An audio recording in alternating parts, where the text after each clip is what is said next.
Welcome to the Slop Farm. Enjoy the video. You start by preparing the assets and locating the app. First, make a quick backup of the current icon. Copy the app to a safe folder or snapshot with Time Machine. Once done, ensure you have a properly sized icon file, typically 1024 x 1024 PNG or converted to icons. This preserves sharpness. Then, open Finder and navigate to Applications. Select the target app, right-click it, and choose Get Info. You'll use that pane to replace the icon in the next step. Now you perform the actual replacement.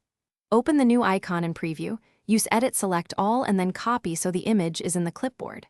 Next, switch to the app's Get Info window, click the tiny icon in the top left so it highlights, and press Paste. This swaps the icon instantly.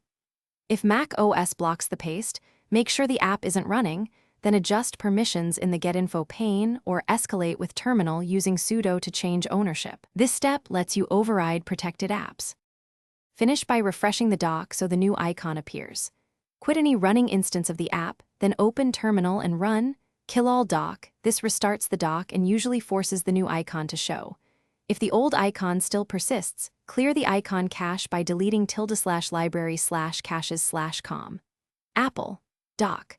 Icon cache and then run Kill All Dock again.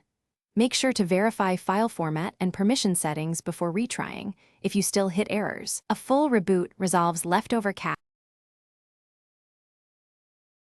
Thanks for watching. Consider subscribing if we helped you today.